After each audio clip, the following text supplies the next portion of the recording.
നമസ്കാരം. Lights camera action എന്ന നമ്മുടെ ചാനലിലേക്ക് ഒരിക്കൽ കൂടി സ്വാഗതം. ഞാൻ നിങ്ങളുടെ ശാന്തിയുള്ള ദിനേശ്.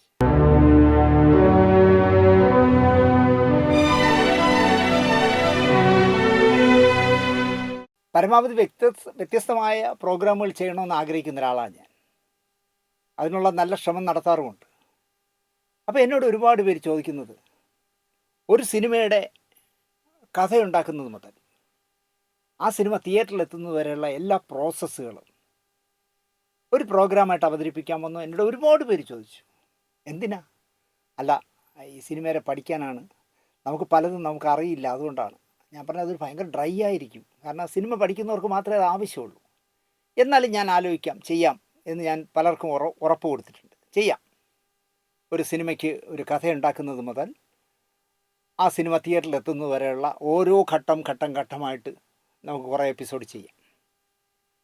അത് എനിക്ക് ചെയ്യാൻ താല്പര്യമുണ്ട്. കാരണം കുറച്ച് വ്യൂവേഴ്സേ ഉള്ളെങ്കിലും സിനിമ എന്തെന്ന് പഠിക്കുന്ന വിദ്യാർത്ഥികൾക്ക് അത് ഗുണമാവട്ടെ എന്ന് ആഗ്രഹിക്കുന്ന ആളാണ് ഞാൻ. ഇന്ന് ഞാൻ പറയുന്നത് അതല്ല. ഇന്ന് ഞാൻ പറയുന്നത് മലയാള സിനിമാ രംഗത്ത് സംസ്ഥാന അവാർഡ് കൊടുക്കാൻ സർക്കാർ തീരുമാനിച്ചത് മുതൽ 2023 വരെ സംസ്ഥാന അവാർഡുകളിലുണ്ടായ മാറ്റം മറിച്ചിലുകളെക്കുറിച്ച് രസകരമായ ഒരുപാട് കഥ പറയാനുണ്ട്. ഒരുപാട്. എനിക്ക് തോന്നുന്നു സിനിമാ പത്രപ്രവർത്തനം നടത്തുന്ന ആൾക്കാർക്ക് പോലും പലർക്കും ഇതറിയാൻ സാധ്യതയില്ല. അങ്ങനെ അറിയപ്പെടാത്ത അവാർഡിൻ്റെ രസകരമായ കാര്യങ്ങളാണ് ഇന്ന് ഞാൻ സംസാരിക്കുന്നത്. തീർച്ചയായിട്ടും സിനിമ പഠിക്കുന്ന ആൾക്കാർക്ക്, അല്ലെങ്കിൽ സിനിമയെക്കുറിച്ച് ചിന്തിക്കുന്ന ആൾക്കാർക്ക്, സിനിമയെ സ്നേഹിക്കുന്ന ആൾക്കാർക്ക് ഉപകാരപ്രദമാകുന്ന പ്രോഗ്രാം തന്നെയായിരിക്കും ഇന്ന് നമ്മൾ ചെയ്യുന്ന ഈ എപ്പിസോഡ്. പലരും ഞാൻ ഇന്ന് പറയുമ്പോഴായിരിക്കും പറഞ്ഞു, ഓ ഇങ്ങനെ സംഭവിച്ചിട്ടുണ്ടോ, അങ്ങനെ സംഭവിച്ചിട്ടുണ്ടോ എന്ന് നിങ്ങൾക്ക് തോന്നാം. എന്തായാലും അത്തരം ഒരു വ്യത്യസ്തമായ പ്രോഗ്രാമാണ് ഇന്ന് ചെയ്യുന്നത്. ഇന്ത്യൻ സിനിമ എന്ന് തുടങ്ങി, ശബ്ദ സിനിമ എന്നുണ്ടായി, മലയാള സിനിമയുടെ ചരിത്രം എവിടെ തുടങ്ങി, ആധുനിക കാലഘട്ടത്തിലും ഈ വക കാര്യങ്ങളിൽ പൊതുവിജ്ഞാനം ഇല്ലാത്ത ഒരുപാട് പേരുണ്ടെന്ന് എന്നെ വിളിക്കുമ്പോൾ സംസാരിക്കുന്നതിൽ നിന്ന് ഞാൻ മനസ്സിലാക്കാറുണ്ട്. 1928 JC ഡാനിയലിൻ്റെ വിഗതകുമാരൻ എന്ന് പറഞ്ഞ നിശബ്ദ സിനിമ മലയാളത്തിലുണ്ടാവുന്നത്, തിരുവനന്തപുരത്ത് പട്ടത്ത് നിന്ന്. 1938 മലയാളം സംസാരിക്കുന്ന ആദ്യത്തെ സിനിമ ബാലൻ പുറത്തു വരുന്നത്. അത് കഴിഞ്ഞ് നമ്മൾ ആലോചിച്ചാൽ നമ്മളുടെ തലമുറ എന്ന് പറഞ്ഞാൽ ഭാഗ്യം ചെയ്തവരാണ്. കാരണം വിഗതകുമാരനെ ഒഴിവാക്കിയാൽ പോലും അതൊരു നിശബ്ദ സിനിമയാണല്ലോ. ശബ്ദിക്കുന്ന ബ്ലാക്ക് ആൻഡ് വൈറ്റ് 35mm സിനിമയിൽ തുടങ്ങി, പിന്നെ അത് കളറിലായി, അത് കഴിഞ്ഞപ്പോൾ അത് സിനിമാ സ്കോപ്പിലായി, പിന്നെ 70mm 3 ഡൈമെൻഷനിലായി, അവസാനം ഡിജിറ്റലിൽ വരെ എത്തി നിൽക്കുന്ന അത്രയും പ്രോസസ്സ്, സിനിമയിൽ നടന്ന അത്രയും പ്രോസസ്സിൽ കാണാൻ കഴിഞ്ഞ, ആ കാലഘട്ടത്തിൽ ജീവിക്കാൻ കഴിഞ്ഞവരാണ് നമ്മുടെ തലമുറ എന്നുള്ളതുകൊണ്ട് തന്നെ സിനിമയുടെ സമഗ്രമായ മാറ്റങ്ങളെല്ലാം കാണാൻ കഴിഞ്ഞവരാണ് നമ്മൾ.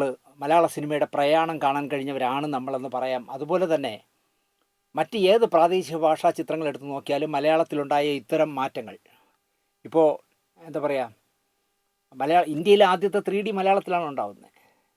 ദക്ഷിണേന്ത്യയിലെ ആദ്യത്തെ 70mm മലയാളത്തിലാണ് ഉണ്ടാകുന്നത്. അപ്പോൾ ഈ മാറ്റങ്ങളെല്ലാം മറ്റ് സംസ്ഥാനങ്ങൾക്ക് ഒരു പ്രേരക ശക്തിയായത് മലയാള സിനിമയായിരുന്നു എന്ന് പറയാം. അതുപോലെ തന്നെ ഇന്ത്യൻ സിനിമയിലെ മികച്ച നടൻ, മികച്ച നടിമാരുടെ പുരസ്കാരങ്ങൾ, അതിൽ മലയാളത്തിൽ ആരൊക്കെ നേടിയെടുത്തു എന്നുള്ളത് ഞാൻ 2 എപ്പിസോഡായിട്ട് ചെയ്തിരുന്നു. നിങ്ങൾ കണ്ടിരിക്കും. ഭരത് അവാർഡും ഉർവശി അവാർഡും ആരൊക്കെ നേടി, ഭരത് അവാർഡ് നിർത്തി മികച്ച നടൻ്റെ അവാർഡായ ശേഷം ആരൊക്കെ നേടി, മികച്ച നടി ഉർവശി അവാർഡ് നിർത്തലാക്കിയിട്ട് ആരൊക്കെ നേടി എന്നൊക്കെ നമ്മൾ പറഞ്ഞിരുന്നു. പക്ഷേ പ്രശ്നം എന്താണെന്ന്, ഇപ്പോഴും നല്ല വിവരമുള്ളവർ പോലും അവരുടെ പേരിൻ്റെ കൂടെ ഭരത് എന്ന് ചേർക്കുന്ന കാണുമ്പോൾ, അല്ലെങ്കിൽ ഉർവശി എന്ന് ചേർക്കുന്ന കാണുമ്പോൾ എനിക്കിപ്പോഴും ഞാൻ ആലോചിക്കും, ഇത്ര അധപ്പതിച്ച് പോയോ മലയാളി എന്ന്. കാരണം ഭരത്തും ഉർവശിയൊക്കെ നിർത്തിയിട്ട് കാലം കുറേ ആയിട്ടും എന്താ പറയുക, ഇപ്പോഴും ആ പേരുകൾ ഉപയോഗിക്കുന്നവരുണ്ട്. 1967 മുതലാണ് ദേശീയ ചലച്ചിത്ര അവാർഡ് നൽകാൻ തുടങ്ങിയത്. അതുവരെ ദേശീയ ചലച്ചിത്ര അവാർഡ് കൊടുത്തിരുന്നില്ല. 1967 തുടക്കം കുറിച്ചത്. 67 അത് തുടക്കം കുറിച്ച് 2 വർഷം കഴിഞ്ഞപ്പോൾ 1969 സംസ്ഥാന അവാർഡുകൾ കൊടുക്കാൻ തീരുമാനിച്ചു. 69 മുതൽ സംസ്ഥാന അവാർഡ് കൊടുക്കുന്നു. 1928 ഞാൻ നേരത്തെ പറഞ്ഞു വിഗതകുമാരൻ, 1938 ബാലൻ, 1947 ആലപ്പുഴയിൽ കുഞ്ചാക്കോയുടെ നേതൃത്വത്തിൽ ഉദയ സ്റ്റുഡിയോ രൂപീകരിച്ചു. 1951 തിരുവനന്തപുരത്ത് എൻ്റെ നാട്ടിൽ നേമത്ത് മെർലാൻഡ് സ്റ്റുഡിയോ തുടക്കം കുറിച്ചു. 1954 രാമു കാര്യേട്ടൻ, പി ഭാസ്കരനും കൂടി സംവിധാനം ചെയ്ത നീലക്കുയിൽ എന്ന് പറഞ്ഞ ചിത്രത്തിന് ആദ്യമായി രാഷ്ട്രപതിയുടെ ഒരു വെള്ളി മെഡൽ മലയാളത്തിന് കിട്ടിയ സിനിമ ഉണ്ടായി. 1965 രാമു കാര്യേട്ടൻ ഒറ്റയ്ക്ക് സംവിധാനം ചെയ്ത ചെമ്മീൻ ആദ്യമായി മലയാളത്തിന് അല്ലെങ്കിൽ ദക്ഷിണേന്ത്യയ്ക്ക് ആദ്യമായി സ്വർണ്ണ മെഡൽ നേടിത്തന്നു. 1967 അഗ്നിപുത്രി എന്ന് പറഞ്ഞ സിനിമയുടെ തിരക്കഥയ്ക്കാണ് ദേശീയ അവാർഡ്, ആദ്യമായിട്ട് തിരക്കഥയ്ക്ക് ദേശീയ അവാർഡ് കിട്ടുന്നത്. എസ് എൽ പുരമായിരുന്നു അഗ്നിപുത്രി എഴുതിയത്. 1970 തുറക്കാത്ത വാതിൽ എന്ന് പറഞ്ഞ സിനിമയ്ക്കാണ് മികച്ച ദേശീയോദ്ഗ്രഥന അവാർഡ്, ദേശീയ അവാർഡ് കിട്ടുന്നത്. 1968 ശാരദാമ്മ തുലാഭാരത്തിലൂടെ ഉർവശി അവാർഡ് ആദ്യമായി മലയാള സിനിമയിൽ എത്തിച്ചു. 1973 പി ജെ ആൻ്റണി നിർമാല്യത്തിലെ വെളിച്ചപ്പാടിലൂടെ ഭരത് അവാർഡ് ആദ്യമായി മലയാള സിനിമയ്ക്ക് എത്തിച്ചു. ഗായത്രി എന്ന് പറഞ്ഞ സിനിമയിലൂടെ 1972 യേശുദാസ് ഇന്ത്യയിലെ മികച്ച ഗായകനായി. അത് അച്ഛനും ബാപ്പയിലൂടെയാണ്. മനുഷ്യൻ മതങ്ങളെ സൃഷ്ടിച്ചു എന്നുള്ള പാട്ടുള്ള ഇതിലെ ഗാനരചനയ്ക്ക് വയലാറിന് മികച്ച ഗാനരചനയ്ക്കുള്ള അവാർഡും കിട്ടി. ചെമ്മീൻ 1965 ചെമ്മീൻ സ്വർണ്ണ മെഡൽ നേടിയതോടെ മലയാള സിനിമയിൽ സമഗ്രമായ മാറ്റങ്ങൾ വരുത്തണമെന്നും സിനിമയെ വ്യവസായമായി കൂടി കാണണമെന്നും ചർച്ചകൾ നടന്നു. അവാർഡുകൾ ഏർപ്പെടുത്തുക, സ്റ്റുഡിയോ സർക്കാരിൻ്റെ കീഴിൽ തുടങ്ങുക, കേരളത്തിൽ നിർമ്മിക്കുന്ന ചിത്രങ്ങൾക്ക് സബ്സിഡി നൽകുക, നികുതിയിൽ ഇളവുകൾ വരുത്തുക, ഇത്തരത്തിൽ നിരവധി നിർദ്ദേശങ്ങൾ രാമു കാര്യേട്ടടക്കം പലരും സർക്കാരിനോട് സംസാരിച്ചു. ഇത്തരം നിർദ്ദേശങ്ങളിൽ നിന്നും ആദ്യത്തെ സർക്കാരിൻ്റെ ചുവടുവയ്പ്പായിരുന്നു സംസ്ഥാന സർക്കാരിൻ്റെ ചലച്ചിത്ര അവാർഡുകൾ നൽകുക എന്നുള്ളത്. മലയാളത്തിൽ നിർമ്മിക്കുന്ന ഓരോ വർഷവും നിർമ്മിക്കുന്ന സിനിമകൾക്ക് സംസ്ഥാന സർക്കാരിൻ്റെ ഒരു പുരസ്കാരം നൽകുക എന്നുള്ള തീരുമാനം ആദ്യമായി നടപ്പിലാക്കാൻ തീരുമാനിച്ചു. അന്നത്തെ വ്യവസായ വകുപ്പ് മന്ത്രി പി രവീന്ദ്രനായിരുന്നു സംസ്ഥാന ചലച്ചിത്ര അവാർഡ് എന്ന തീരുമാനം കൈക്കൊണ്ടത്. കാരണം സിനിമ വ്യവസായമായി അംഗീകരിക്കണമെന്ന് പറഞ്ഞിരുന്ന കാലമായതുകൊണ്ട് വ്യവസായ വകുപ്പിനായിരുന്നു സിനിമ അവാർഡിൻ്റെ ചുമതല. അങ്ങനെ പി രവീന്ദ്രനായിരുന്നു സംസ്ഥാന അവാർഡ് ആദ്യമായി നിശ്ചയിക്കാൻ തീരുമാനിച്ചത്. അതുപോലെ അന്ന് അതിൻ്റെ വ്യവസായ സെക്രട്ടറി എന്ന് പറയുന്നത് മലയാറ്റൂർ രാമകൃഷ്ണനുമായിരുന്നു. CPI-കാരനായ മന്ത്രി രവീന്ദ്രനും തോപ്പിൽ ഭാസി, കാമ്പശ്ശേരി കരുണാകരൻ, കെ ബാലകൃഷ്ണൻ തുടങ്ങിയവരുമായുള്ള അടുപ്പവും മലയാറ്റൂർ രാമകൃഷ്ണൻ വ്യവസായ സെക്രട്ടറി ആയിരുന്നുള്ള പ്രേരണയും സിനിമ അവാർഡ് എന്നത് പെട്ടെന്ന് നടപ്പിലാക്കാൻ കഴിഞ്ഞു. അവാർഡ് നൽകേണ്ട നല്ല സിനിമകളെ പുറത്തു നിർത്തി കുമാരസംഭവത്തിന് മികച്ച ചിത്രത്തിനുള്ള അവാർഡ് നൽകി പ്രഖ്യാപന കാലത്ത് തന്നെ വിവാദമായ ഒരു വിഷയമായി മാറിയത്. നിങ്ങൾ ആലോചിച്ചു, നല്ല സിനിമകൾ ആ വർഷം ഉണ്ടായിരുന്നു. കര കാണാ കടലടക്കം കുറേ സിനിമകളുണ്ടായിരുന്നു. ആ സിനിമകൾക്കൊന്നും കൊടുക്കാതെ മികച്ച സിനിമയ്ക്കുള്ള അവാർഡ് കുമാരസംഭവം നേടിയതോടുകൂടി അത് വിവാദമായി. ആദ്യ അവാർഡ് നൽകിയ വേദിയിൽ തന്നെ അത് പ്രതിഫലിച്ചു. സിനിമയെ കലാസൃഷ്ടിയായി മാത്രം കാണണമെന്നും പരീക്ഷണങ്ങൾക്കും കലാമൂല്യത്തിനുമാണ് പ്രാധാന്യം നൽകേണ്ടതെന്നും അവാർഡ് നിശ നടന്ന വേദിയിൽ തന്നെ പറഞ്ഞു വച്ചു.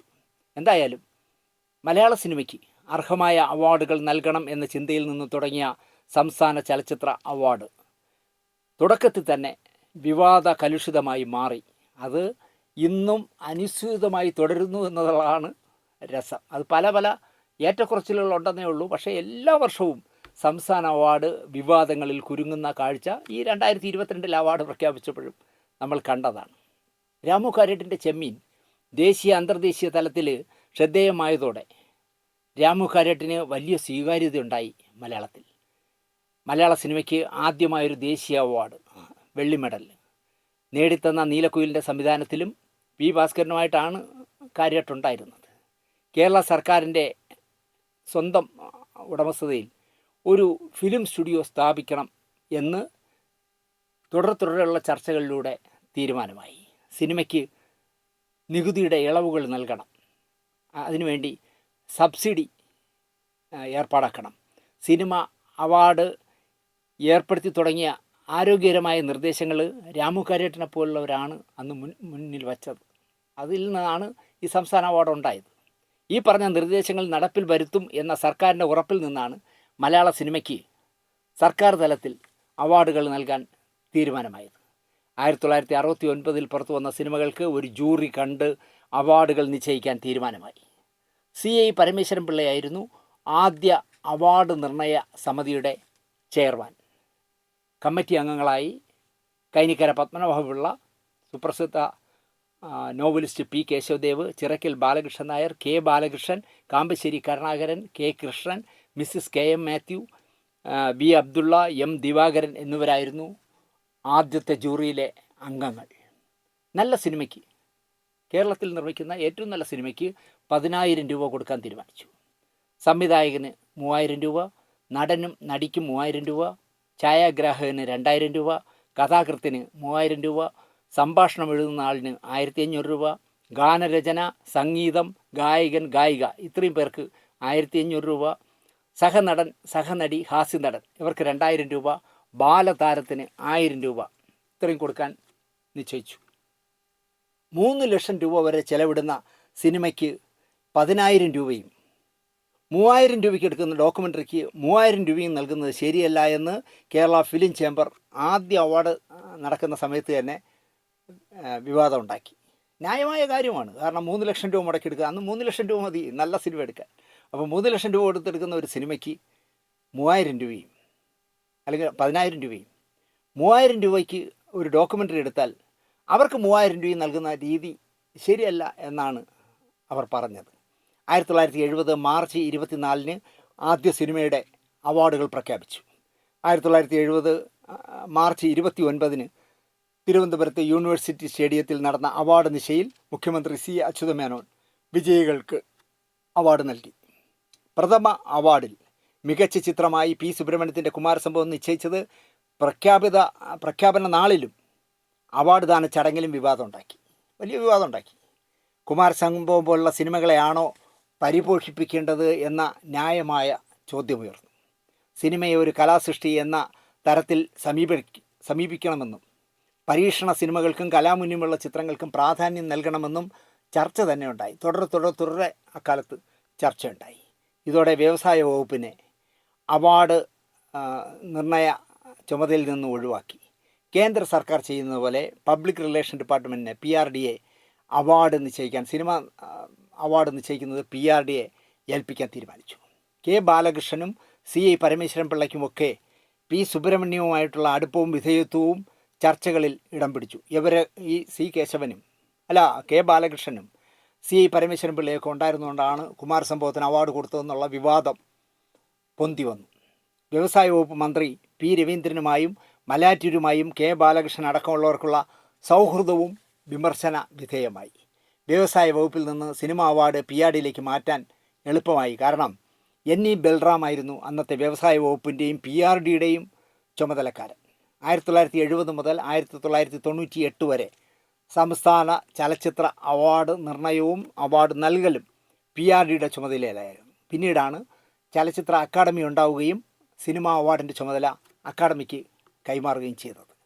N. മോഹനൻ, ലളിതാംബിക അന്തർജനത്തിൻ്റെ മകൻ N. Mohanan sir, G. Vivekananda sir, തോട്ടം രാജശേഖര സാർ എന്നീ മുതിർന്ന PRD ഉദ്യോഗസ്ഥർ അവാർഡ് നിർണയവും വിതരണവും കുറ്റമറ്റ രീതിയിലാക്കാൻ അവരെ കൊണ്ട് കഴിയുന്ന രീതിയിൽ ശ്രമിച്ച കാലമുണ്ടായിരുന്നു. 18 അവാർഡുകളുമായാണ് സംസ്ഥാന അവാർഡ് തുടക്കം കുറിച്ചത്. വർത്തമാനകാല അവാർഡ് നിശ്ചയപ്പറ്റി ആലോചിച്ചാൽ 18 നിന്ന് ഇപ്പോൾ 32 അവാർഡുകൾ സിനിമകൾക്ക് വർഷാവർഷം നൽകി വരുന്നു. 1973 വരെ മികച്ച ചിത്രത്തിന് 1, 2, 3 അവാർഡുകളുണ്ടായിരുന്നു. മികച്ച ഒന്നാമത്തെ ചിത്രം, മികച്ച രണ്ടാമത്തെ ചിത്രം, മികച്ച മൂന്നാമത്തെ ചിത്രം. പിന്നീടത് മികച്ച ചിത്രം, മികച്ച രണ്ടാമത്തെ ചിത്രം എന്നാക്കി ഒതുക്കി. മികച്ച നടനുള്ള അവാർഡിന് സത്യൻ അവാർഡ് എന്ന് നിശ്ചയിച്ചു. മികച്ച നടന് കൊടുക്കുന്ന അവാർഡ് സത്യൻ്റെ പേരിലാക്കി. 1971 അങ്ങനെ തീരുമാനിച്ചത്. പക്ഷേ എന്ത് പറ്റിയെന്നിട്ടാൽ 71 അവാർഡ് സത്യനായിരുന്നു. അപ്പോൾ അദ്ദേഹത്തിൻ്റെ പേരിലുള്ള അവാർഡ് അദ്ദേഹത്തിന് തന്നെ നൽകുന്നതിലുള്ള അനൗചിത്യം ചർച്ച ചെയ്യപ്പെട്ടു. അങ്ങനെ 1972 മുതൽ സത്യൻ്റെ പേരിൽ കൊടുത്താൽ മതിയെന്ന് തീരുമാനിച്ചു. 71 കൊടുത്തില്ല. കാരണം സത്യൻ്റെ പേരിലുള്ള അവാർഡ് സത്യന് തന്നെ കൊടുക്കുന്നത് ശരിയല്ലല്ലോ. അതുകൊണ്ട് 72 മുതലാക്കി. മികച്ച നടിക്കുള്ള അവാർഡ് മിസ് കുമാരിയുടെ പേരിലായിരുന്നു. അത് 1971 തന്നെ നൽകി. ഷീലയ്ക്കായിരുന്നു ആദ്യ മിസ് കുമാരി അവാർഡ്. ഒരു പെണ്ണിൻ്റെ കഥ, ശരശയ്യ, ഉമ്മാച്ചു ഈ 3 പടങ്ങളിലെ അഭിനയത്തിനാണ് മിസ് കുമാരിയുടെ പേരിലുള്ള അവാർഡ് ഷീലയ്ക്ക് ലഭിച്ചത്. മികച്ച ഗാനരചയിതാവിനുള്ള അവാർഡ് വയലാർ രാമവർമ്മയ്ക്ക് നിശ്ചയിച്ചു. 1975 ആ അവാർഡ് വയലാർ തന്നെ വാങ്ങുകയും ചെയ്തു. പക്ഷേ പ്രശ്നം എവിടെയെന്ന് ചോദിച്ചാൽ വയലാറിൻ്റെ പേരിലായിരുന്നു അവാർഡ്. മികച്ച ഗാനരചന നടത്തുന്ന ആളിന് വയലാറിൻ്റെ പേരിലാണ് അവാർഡ് കൊടുക്കാൻ തീരുമാനിച്ചത്. ആ അവാർഡ് വയലാർ തന്നെ വാങ്ങേണ്ടി വന്നു. ചലച്ചിത്ര മേഖലയിൽ വിശിഷ്ട സേവനം നൽകിയവർക്ക് 1976 മുതൽ ഒരു പ്രത്യേക അവാർഡ് ഏർപ്പെടുത്തി. അത് കുഞ്ചാക്കോയുടെ പേരിലായിരുന്നു. ആ അവാർഡ് കിട്ടിയത് രാമു കാര്യട്ടിനായിരുന്നു.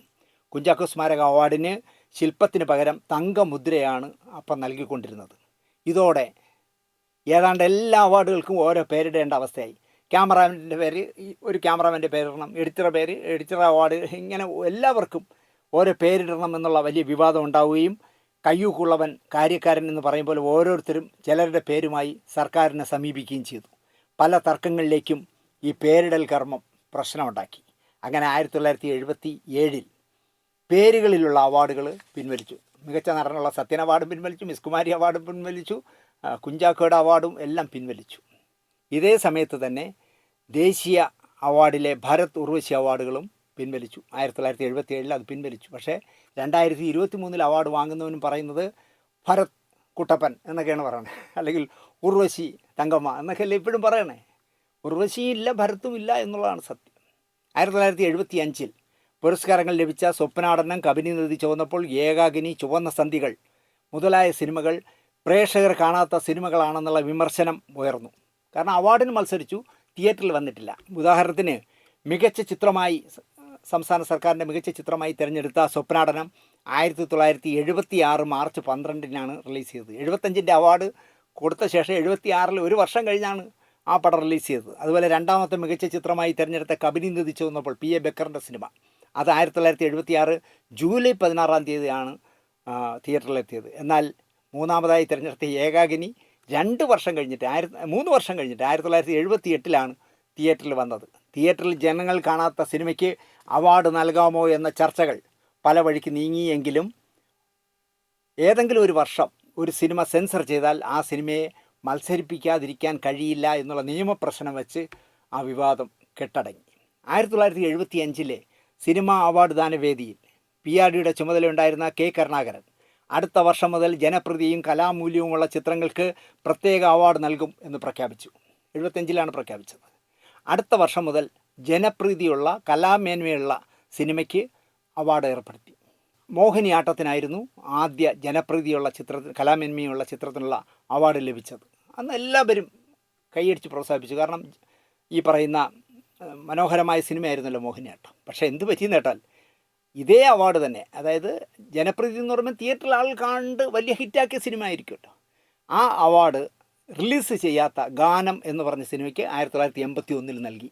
നിങ്ങൾ ആലോചിച്ച് നോക്കൂ, ഒരു അവാർഡിലൊക്കെ എന്തെല്ലാം തിരിമറികൾ നടക്കുന്നു. ഒരു അവാർഡ് വേറെ അവാർഡൊന്നും കൊടുക്കാനില്ല, എന്നാൽ ജനപ്രീതിയുടെ അവാർഡ് കൊടുക്കാൻ പറഞ്ഞു. പടം തിയേറ്ററിൽ വന്നിട്ടില്ല. അപ്പം തിയേറ്ററിൽ വന്ന് ജനപ്രീതി നേടുമോ എന്ന് ആർക്കെങ്കിലും അറിയാമോ? പക്ഷേ ജനപ്രീതിക്കുള്ള അവാർഡ് 1981 ഗാനം എന്ന് പറഞ്ഞ സിനിമയ്ക്ക് നൽകി. തിയേറ്ററിൽ പ്രദർശന രംഗത്ത് പരാജയപ്പെട്ട സിനിമയായിരുന്നു. പക്ഷേ ജനപ്രീതി നേടിയ അവാർഡ് റിലീസ് ചെയ്യാതെ വാങ്ങി. ജനപ്രീതിയുള്ള ചിത്രത്തിന് അവാർഡ് വാങ്ങിയ ശേഷം പിറ്റേ വർഷമാണ് 1982 ഗാനം റിലീസ് ചെയ്തത്. നടീനടന്മാർക്കുള്ള അവാർഡിൽ സഹനടൻ സഹനടി എന്നത് 1986 ഉപകഥാപാത്രത്തെ അവതരിപ്പിച്ച നടൻ നടി എന്നാക്കി. 1991 മുതൽ മികച്ച രണ്ടാമത്തെ നടൻ രണ്ടാമത്തെ നടി എന്നാക്കി മാറ്റി. 2011 വീണ്ടും സഹനടി സഹനടൻ എന്ന് മാറ്റി. 2015 മുതൽ വീണ്ടും സ്വഭാവ നടൻ സ്വഭാവ നടി എന്നാക്കി മാറ്റി. തുടക്കം മുതൽ മികച്ച ഹാസ്യ നടന് അവാർഡുണ്ടായിരുന്നു.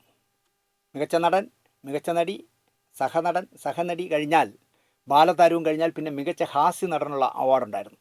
1972 മികച്ച ഹാസ്യ നടൻ്റെ ആദ്യത്തെ അവാർഡ് വാങ്ങിയത് അടൂർ വാസിക്കാണ്. ആദ്യത്തെ അവാർഡ് 71 കിട്ടിയത്. 72 ആ അവാർഡ് മികച്ച ഹാസ്യ നടനുള്ള അവാർഡ് കിട്ടിയത് കഷ്ടകാലത്തിന് ബഹദൂറിനായിരുന്നു. ബഹദൂർക്ക് അവാർഡ് സ്വീകരിച്ചിട്ട് മറുപടി പ്രസംഗത്തിൽ പറഞ്ഞു, അഭിനയത്തെ ഹാസ്യം, ശൃംഗാരം, കരുണം എന്നൊക്കെ പറഞ്ഞ് വേർതിരിക്കുന്നത് ശരിയല്ല.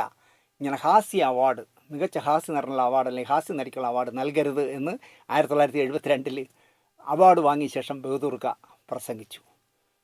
അദ്ദേഹം അങ്ങനെ പല കള്ളികളിൽ കയറ്റി, അത് ന്യായമായ ഒരു അഭിപ്രായമാണ് അദ്ദേഹം പറഞ്ഞത്. കലാകാരന്മാരെ പല പല കള്ളികളിൽ കയറ്റി നിർത്തി വേർതിരിക്കുന്നത് ശരിയാണോ എന്ന് സർക്കാർ ആലോചിക്കണം എന്നാണ് ബഹദൂർക്ക് പറഞ്ഞത്. ഇതോടെ ഹാസ്യ നടന് കൊടുക്കുന്ന പുരസ്കാരം അവസാനിപ്പിച്ചു. 2008 വീണ്ടും ഹാസ്യ നടനുള്ള അവാർഡ് പുനഃസ്ഥാപിച്ചു. ഈ മാറി മാറി വരുന്ന ജൂറിമാർ ഓരോ അഭിപ്രായങ്ങൾ പറയുമല്ലോ, അവരെഴുതി വെച്ചു ഹാസ്യ നടനുള്ള അവാർഡ് കൊടുക്കണം എന്ന്. അങ്ങനെ 2008 മുതൽ കൊടുക്കാൻ തീരുമാനിച്ചു. ഇന്നത്തെ ചിന്താ വിഷയത്തിലൂടെ മാമുക്കോയായിരുന്നു ഹാസ്യ നടനുള്ള പുരസ്കാരം 2ാം ഘട്ടത്തിൽ ആദ്യം വാങ്ങിയത്. 2009 സുരാജ് വെഞ്ഞാറമൂട് ഇവർ വിവാഹിതരായാൽ എന്ന ചിത്രത്തിലൂടെ നേടി. 2010 സുരാജാണ് നേടിയത് ഒരു നാൾ വരും എന്ന് പറഞ്ഞ ചിത്രത്തിൽ. 2011 സ്വപ്ന സഞ്ചാരിയിലൂടെ ജഗദീഷ് ശിവകുമാർ മികച്ച ഹാസ്യ നടനായി. അയാളും ഞാനും തമ്മിലൂടെ സലിംകുമാർ 2012 ഈ പുരസ്കാരം നേടി. 2013 വീണ്ടും സുരാജ് നേടി. പുള്ളിപ്പുലിയും ആട്ടുംകുട്ടിയും ദൈവത്തിൻ്റെ സ്വന്തം ക്ലീറ്റസ് എന്ന് പറഞ്ഞ 2 ചിത്രങ്ങളിലൂടെ. ജഡ്ജിങ് കമ്മിറ്റിയുടെ 2013 തീരുമാനത്തോടെ മികച്ച ഹാസ്യ നടനുള്ള പുരസ്കാരം വീണ്ടും അവസാനിപ്പിച്ചു. കാരണം 2013 ജൂറി പറഞ്ഞു, ഇങ്ങനെ ബഹദൂർ പറഞ്ഞ പോലെ തന്നെ പറഞ്ഞു, ഇങ്ങനെ ഹാസ്യ നടനുള്ള അവാർഡൊന്നും കൊടുക്കുന്നത് ശരിയല്ല എന്ന് പറഞ്ഞ് ഹാസ്യ നടനുള്ള അവാർഡ് അവസാനിപ്പിച്ചു. 1976 മികച്ച തിരക്കഥയ്ക്ക് അവാർഡ് നൽകാൻ തീരുമാനിച്ചത്. അതുവരെ മികച്ച കഥയ്ക്കും മികച്ച സംഭാഷണത്തിനും മാത്രമേ അവാർഡ് ഉണ്ടായിരുന്നുള്ളൂ. അതുപോരാ, ഒരു സിനിമയുടെ നട്ടല് എന്ന് പറയുന്നത് തിരക്കഥയാണ്. അതുകൊണ്ട് തിരക്കഥയ്ക്ക് അവാർഡ് കൊടുക്കണമെന്ന് തീരുമാനിക്കുക. അങ്ങനെ 1976 P.A. ബക്കർ തിരക്കഥ എഴുതിയ മണിമുഴക്കത്തിനാണ് ആദ്യത്തെ തിരക്കഥയ്ക്കുള്ള അവാർഡ് ലഭിച്ചത്. 1970 മികച്ച കലാസംവിധായകനും മികച്ച ചിത്ര സംയോജകനും എഡിറ്റർ അവാർഡ് ഏർപ്പെടുത്തി. ഉദയനൻ്റെ മകൻ എന്ന് പറഞ്ഞ സിനിമയുടെ കലാസംവിധാനം നടത്തിയ ജെ മിരാൻഡ ആദ്യത്തെ കലാസംവിധാനമുള്ള അവാർഡ് വാങ്ങി. എഡിറ്റിങ്ങിന് നടൻ മധുസാർ ആദ്യമായിട്ട് സംവിധാനം ചെയ്ത പ്രിയ എന്ന് പറഞ്ഞ സിനിമ എഡിറ്റ് ചെയ്ത ഋഷികേശ് മുഖർജിക്കായിരുന്നു ആദ്യത്തെ എഡിറ്ററുടെ അവാർഡ്. ചെമ്മീനടക്കം ഋഷികേശ് മുഖർജിയാണല്ലോ എഡിറ്റ് ചെയ്തത്. 1972 ഛായാഗ്രഹണ അവാർഡ് കളറിന് പ്രത്യേകം ബ്ലാക്ക് ആൻഡ് വൈറ്റിന് പ്രത്യേകം എന്നാക്കി. കാരണം ബ്ലാക്ക് ആൻഡ് വൈറ്റിനേക്കാൾ കൂടുതൽ കളർ വരാൻ തുടങ്ങി. അങ്ങനെ വന്നപ്പോൾ 2 അവാർഡ് ഏർപ്പെടുത്തി. ബ്ലാക്ക് ആൻഡ് വൈറ്റിന് പ്രത്യേക അവാർഡ്, കളറിന് പ്രത്യേക അവാർഡ്. സ്വയംവരം ചെയ്ത മങ്കട രവിവർമ്മ ബ്ലാക്ക് ആൻഡ് വൈറ്റിനും പുള്ളിമാൻ ചെയ്ത EN ബാലകൃഷ്ണൻ കളറിനും അവാർഡ് വാങ്ങി. 1978 ശബ്ദലേഖനത്തിന് അവാർഡ് നൽകാൻ തീരുമാനമായി.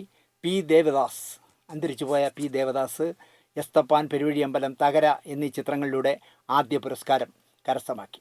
1991 ഡബ്ബിങ്ങിന് അവാർഡ് കൊടുക്കാൻ തീരുമാനിച്ചു. ഇങ്ങനെ പല കഥാപാത്രങ്ങളും നന്നാവുന്നത് മറ്റുള്ളവരുടെ ശബ്ദത്തിലാണ് എന്ന് ജൂറി പറഞ്ഞതിൻ്റെ അടിസ്ഥാനത്തിൽ 1991 മുതൽ ഡബ്ബിംഗ് ആർട്ടിസ്റ്റിന് അവാർഡ് കൊടുക്കാൻ തീരുമാനിച്ചു. 92 മികച്ച പ്രോസസ്സിങ്ങിനും മേക്കപ്പിനും വസ്ത്രാലങ്കാരത്തിനും അവാർഡ് കൊടുക്കാൻ തീരുമാനിച്ചു. ഭാഗ്യലക്ഷ്മിക്കായിരുന്നു ഡബ്ബിങ്ങിനുള്ള ആദ്യ അവാർഡ്. എൻ്റെ സൂര്യപുത്രി, ഉള്ളടക്കം എന്നീ ചിത്രങ്ങളിൽ അമലയ്ക്കും ബലി എന്ന് പറഞ്ഞ സിനിമയിൽ കന്യയ്ക്കും ശബ്ദം നൽകിയതിനായിരുന്നു ഭാഗ്യലക്ഷ്മിക്ക് ആദ്യത്തെ ഡബ്ബിംഗ് ആർട്ടിസ്റ്റിനുള്ള അവാർഡ് കിട്ടിയത്. പ്രോസസ്സിങ്ങിന് ആദ്യ അവാർഡ് അഹം എന്ന ചിത്രത്തിലൂടെ വിജയ കളർ ലാബാണ് നേടിയത്. ആധാരത്തിൻ്റെ മേക്കപ്പിലൂടെ, ആധാരത്തിൽ ഗീതയ്ക്കൊക്കെ മനോഹരമായ മേക്കപ്പാണ് പട്ടർ റഷീദ് ചെയ്തത്, മുരളിച്ചേട്ടനുമൊക്കെ.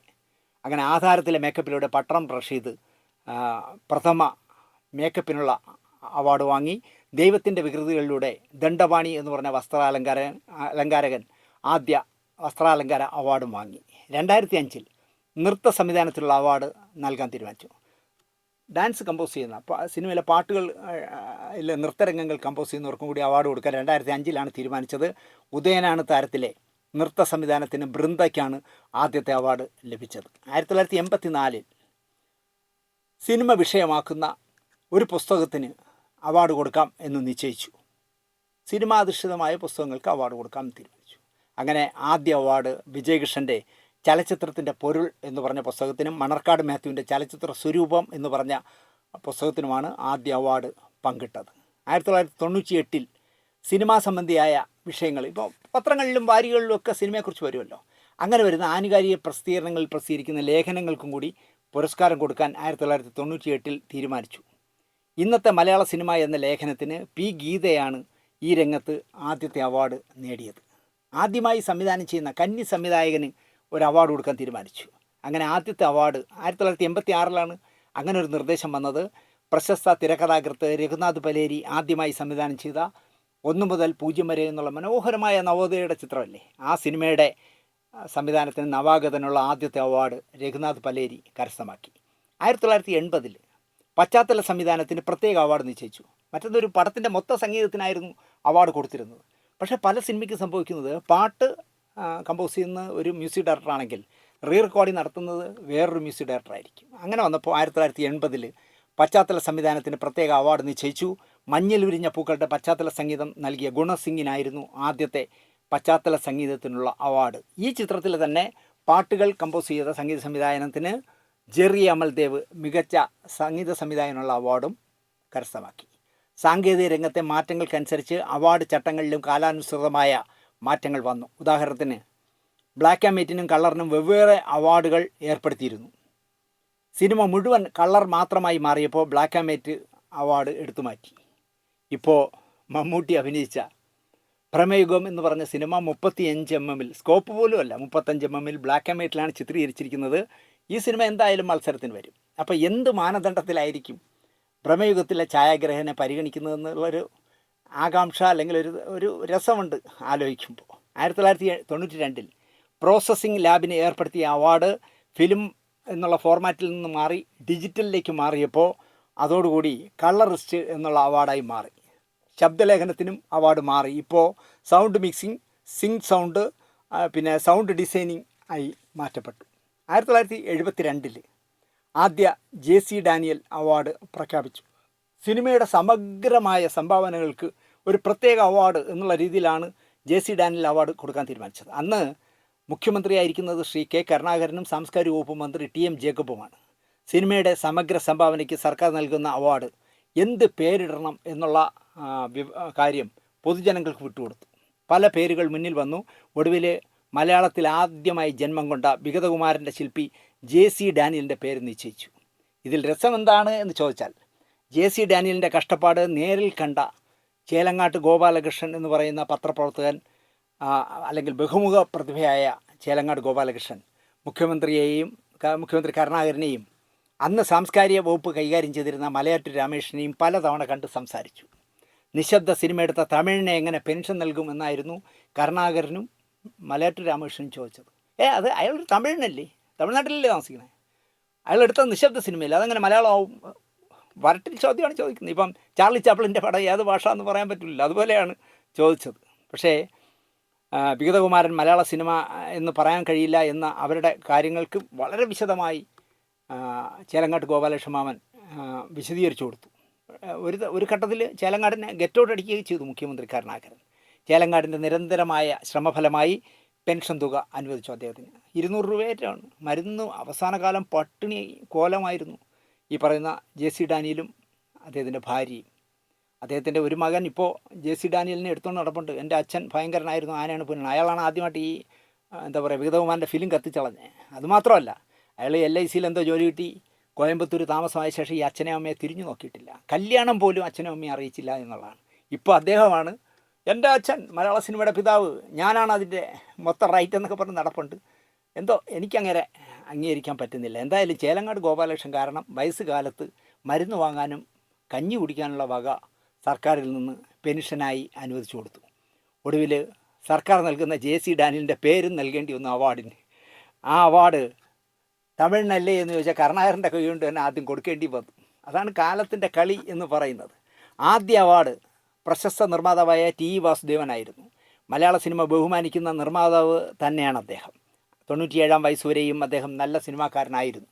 പക്ഷേ ബഹുമുഖ പ്രതിഭ എന്ന് പറയുമ്പോൾ സിനിമയുടെ സമഗ്രമായ മേഖലയിലിടുന്ന പ്രവർത്തിക്കുന്നവരല്ലേ ബഹുമുഖ പ്രതിഭ എന്ന് പറയാവൂ. വാസുദേവൻ സാറ് നിർമ്മാതാവ് മാത്രമായിരുന്നു, പക്ഷേ അദ്ദേഹത്തിനാണ് കൊടുത്തത്. അത് അല്ലെങ്കിൽ ആ ബഹുമുഖ പ്രതിഭയ്ക്കുള്ള അവാർഡ്, സമഗ്ര സംഭാവനയ്ക്കുള്ള അവാർഡ് എന്നുള്ളത് ആ പേരെടുത്ത് കളഞ്ഞാൽ മതിയായിരുന്നു. മലയാള സിനിമയിൽ മികച്ച പ്രോത്സാഹനം നൽകിയ അല്ലെങ്കിൽ പ്രവർത്തിച്ച ഒരാളിനൊരു അവാർഡെന്നാക്കിയാൽ മതി. ഈ സമഗ്ര സംഭാവന എന്ന് പറയുമ്പോഴാണ് പ്രശ്നം. വാസു സാറിന് സമഗ്ര സംഭാവനയ്ക്ക് ഒരിക്കലും വാസു സാറിന് കൊടുക്കേണ്ടതല്ല, പക്ഷേ വാസു സാർ അർഹനാണ്. 1952 അമ്മ എന്ന് പറഞ്ഞ സിനിമയിലാണ് അദ്ദേഹം തുടക്കം കുറിച്ചത്. സിനിമ നിർമ്മിക്കാൻ തുടങ്ങിയത് അമ്മ വഴി. അമ്മ എന്ന് പറഞ്ഞ സിനിമയിലൂടെയാണ്. 1940 അസോസിയേറ്റ് പിക്ചേഴ്സ് എന്ന വിതരണ സ്ഥാപനം അദ്ദേഹം തുടക്കം കുറിച്ചു. കണ്ടം വെച്ച കോട്ടയ്ക്ക് വിതരണം ചെയ്തത് വാസു സാറായിരുന്നു. 1987 കാലം മാറി കഥ മാറി വരെ 40-ലധികം സിനിമകൾ അദ്ദേഹം നിർമ്മിച്ചു.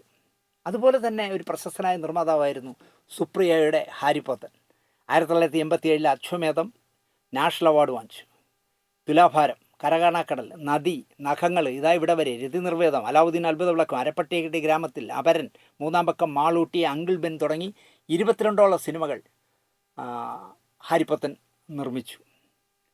ആത്മ എന്ന് പറഞ്ഞ തമിഴ് സിനിമ പ്രതാപത്തെ സംവിധാനം ചെയ്ത് 1993 അതും അദ്ദേഹം നിർമ്മിച്ച് അതോടുകൂടി സിനിമാ നിർമ്മാണം അദ്ദേഹം അവസാനിപ്പിച്ചു. 30 വർഷം പ്രശസ്തമായ രീതിയിൽ നിർമ്മാണ കമ്പനി നടത്തിയ, സുപ്രിയ ഫിലിംസ് നടത്തിയ ആളായിരുന്നു ഹാരിപ്പത്തൻ. രാഷ്ട്രീയവും ബിസിനസ്സും നന്നായി നടത്തിയ കുളത്തിങ്കൽ പോത്തൻ്റെ മകനായ ഹാരിപ്പത്തൻ പിതാവിൻ്റെ പാത പിന്തുടരാതെ നല്ല സിനിമയുടെ വഴി തിരഞ്ഞെടുത്തു. അദ്ദേഹം എ വിൻസെൻറ്റിനെ കൊണ്ടും തോപ്പിൽ ഭാസിയെ കൊണ്ടും എം ജിയെ കൊണ്ടും ഭരതനെ കൊണ്ടും പത്മരാജനെ കൊണ്ടും ഐ വി ശശിയെ കൊണ്ടുമൊക്കെ മനോഹരമായ സിനിമകൾ നിർമ്മിച്ചു. ഹരിഹരനെയും ഹരിപ്പോത്തിനെയും സിനിമാക്കാർ മുഴുവൻ വിളിക്കുന്നത് ഹരിസാർ എന്നായിരുന്നു. രണ്ടുപേരും ചേർന്ന് പഞ്ചമി എന്ന് പറഞ്ഞൊരു സിനിമ നിർമ്മിച്ചപ്പോൾ ആകെ കൺഫ്യൂഷനായി. ഹരിസാർ എന്ന് വിളിച്ചാൽ രണ്ടുപേരും വിളിയേക്കുന്ന അവസ്ഥ. കാരണം ഹരിപ്പോത്തിനെയും ഹരിസാർ എന്നാണ് വിളിക്കുന്നത്, ഹരിഹരനെയും ഹരൻ എന്നൊക്കെ വിളിക്കുന്ന കുറച്ച് പേരുണ്ടെന്ന് തോന്നുന്നു. എന്തായാലും അങ്ങനെ ഹരിഹരനെ ഹരൻ സാർ എന്ന് വിളിച്ചു തുടങ്ങി. ഹാരിപ്പോത്തനെ JC ഡാനിയൽ പുരസ്കാരം ലഭിച്ചിട്ടേയില്ല. ഞാനത് പറയാൻ വേണ്ടിയാണ് ഇത് പറഞ്ഞത്. ഇത്രയും നല്ല സിനിമകൾ നിർമ്മിച്ച ഹാരിപ്പോത്തന് അദ്ദേഹം ജീവിച്ചിരിക്കുമ്പോൾ ഇവിടെ JC ഡാനിയൽ അവാർഡ് കൊടുക്കുന്നുണ്ടായിരുന്നു, പക്ഷേ അദ്ദേഹത്തിന് കിട്ടിയിട്ടില്ല. അതുപോലെ തന്നെ മഞ്ഞുലാസ്, വലിയ ബാനറല്ലേ, മഞ്ഞുലാസ് എന്നൊരു വമ്പൻ ബാനർ ഇവിടെ ഉണ്ടായിരുന്നു. MO ജോസഫ് എന്ന് പറയുന്ന ശ്രദ്ധേയനായ നിർമ്മാതാവ്.